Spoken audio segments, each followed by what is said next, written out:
guys, Justin here from Builtinfire. I just finished a 5-day sort of recording stint at home where I took the week to record some new singles that we plan to release in the very near future. I was on my own, pretty much recorded guitar 1, guitar 2 and vocals for 4 songs, one of which will be a collaboration with 2 old mates from South Africa. Pretty excited about that one. So yeah, I just wanted to run through the process and some of the things that I sort of picked up on, learned, experienced in this week, and sort of shared with you guys when you're sort of thinking of doing something similar yourselves. First thing that I learned was that even recording at home, time is precious and time is not always freely available. So you need to be as prepared as possible. What I mean by that is some of the songs that I hit, I hadn't worked the solos out for, I hadn't finished all the backing tracks.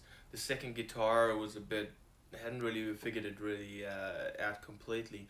And I spent a lot of my time in this week working on those parts instead of working on recording a really good version of that. So that's probably the key takeaway that I picked up on.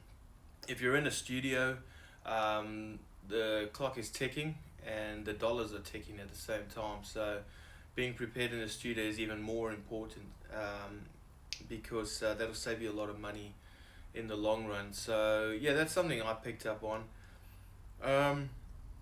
The other thing is, I think I still spent a bit of time, even though I spent the weekend before working on the sound and playing with mic positions on the amp. I still found that I spent a bit of time doing that. So getting that is part of the process. Having a setup that kind of works for you, depending on what your layout is. I've got a semi-permanent setup in the room that I have, so I have to, when I do something like recording, I have to get it all into place and then go. It's not set up like that at any given time. We shuffle things around when we jam, and we use the room for a lot of other things. It's not just for recording. So yeah, those are some of the things I picked up on. I would like to, I'm pretty keen to see what the outcome is of this. The sound at the moment is very raw. I'm going to get the other guys to do their pieces, the drums and the bass, and then we send it off to the guys working on our music at the moment, Synchronicity. A band and producers here in Perth, Western Australia, and they do a fantastic job of mixing it all together. And once it comes out the other end from their process, it sounds like a new song. So when it sounds raw like this in its current version, it doesn't sound too good, and you get a little bit. You feel like you haven't done a good job, but once you hear things when they've been mixed properly, that sounds different. And if you can do it yourself, if that's something a skill that you've developed, that's great. That's a money saver. I don't mind spending money in this area. It's something I can't do well, so I'll give it out to somebody else who has the expertise. And those guys really do a great job. So you'll hear in our songs coming up what that all sounds like. So recorded a song called Out of My Head, recorded a song called Sentimental Disease, recorded a song called The Flame, and recorded a song called Out of My Head. So pretty excited about that. I don't think, to my knowledge, that we've sort of shared that anywhere else. It's all sort of hush-hush, and I sort of keep it like that, and maybe a few teasers close to the time before it gets released. And now it comes down to really, getting the guitar and the bass and the drums, getting those parts done, and then then it comes down to sort of a money thing, paying for the mixing and then paying for the mastering and things like that. So it becomes that sort of drags out a bit. We've got one song which is nearly finished, nearly needs to go into the last mixing and mastering stage, and then we'll have these other 4 behind it, and then our goal towards the end of about this time next year is to record our first EP, I'm still having some thoughts. The sound we get in this room is quite cool. It's not bad, and we'll see where we end up with at next year. But going into recording studio is not completely out of the question. It's not something I'm against. We choose to do it at home because it saves us money, and that's really the gist of it. And if we can get a good product out of what we do here, well, we'll keep doing that. But if we feel that we can get a better sound and a better capturing of our sound in a recording studio, we might go down that path. So no doors are closed to us in that area, but just try and do as much as we can on our own and learn in the process. So what I'll do right now is I'll just run you through a bit of the equipment setup. I've still got it set up. I don't have the computer on, but we'll run through all the stuff that I have currently that will show you how I got the sound in these next 4 songs that come out. Nothing fancy at all, guys. Really basic setup, and I found a sound that worked for me, and I just stopped there. When I found it, I was like, yep, that's what I like distortion to sound like. That's what I like my cleans to sound like, and I like it. The one thing I'll comment on is I'm using the Shure SM58, which is more of a it's more of a stage microphone, more of a live microphone than anything else, than a studio microphone. I'm not very happy with the way it captures my vocals. So I'm starting to put a bit of thought into what I might do there in terms of that, but after the mixing process it sounds good. I think I might start looking at a different microphone. There's just a few things that I'm not happy about in that respect. As a live microphone, as one when we're jamming and gigging, great, fantastic. They hardy, last forever. I've dropped that thing probably 10 times, and it's still going strong. So let me run you through some of the equipment, and you get an idea of our current setup.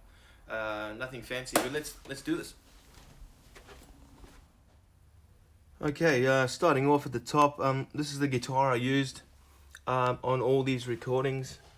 Fender Telecaster, USA model. Mostly used it bridge position, and yeah, just got a fantastic distortion out of this guitar. You'll hear a lot of these songs very grungy,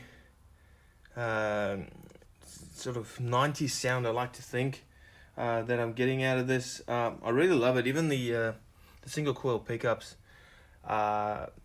just with the current setup I have, just give me this great distortion.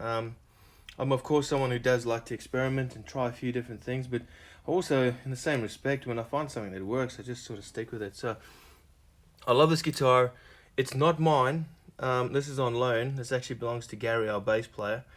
He's an amazing dude for lending me this guitar, because truth be told, I don't even have an electric guitar, which is quite odd. So I'm working on that. I'm probably going to end up, I love my Fenders, and I love the shape of the telly. I love the neck of the telly. I might look at something like the Jim Root models, something with maybe an active pickup with a bit more punch, but that's down the track. Currently this is one of the greatest. I've tried a few guitars out, and I love this. I love that guitar. Alright, so that guy plugs into, I've got a very basic pedal board here, nothing fancy here. This is the Inno tuner right over here. Nothing crazy there, just a foot tuner. Goes into an analog delay, also by Inno. I use this on some of the clean light picking sounds, and then there's one song where I used it in the solo, and it came out pretty cool. Comes down into a Boss Distortion DS1. I didn't use this on any of the songs, to be honest. It's got a kind of unique song, and it doesn't. Kind of unique sound, and it doesn't fit in everywhere, and it sort of doesn't fit in with the sound that I'm looking for at the moment. But I use it sometimes on some Nirvana songs when I cover song like All Apologies. I used that in there, but not used on any of these current recordings. This is the guy that I used for my distortion. There's my current settings, the Metal Zone MT2 Boss. A lot of mixed feelings about this one, but I like it. It gives me the sound that I'm chasing. I use it in conjunction with this overdrive pedal. Now, I don't use this guy on its own. I think there was one small piece where I used the overdrive and the delay together for a very light kind of ambient sound, but mostly using these two together, having them both on at the same time, gives me like a very sort of toned down light distortion together. A lot of feedback, but as long as you're playing, it's okay. And then what I do is I'll kick this one out and it brings out this one, and I love that transition. I love that difference, and I've used that a lot on these songs.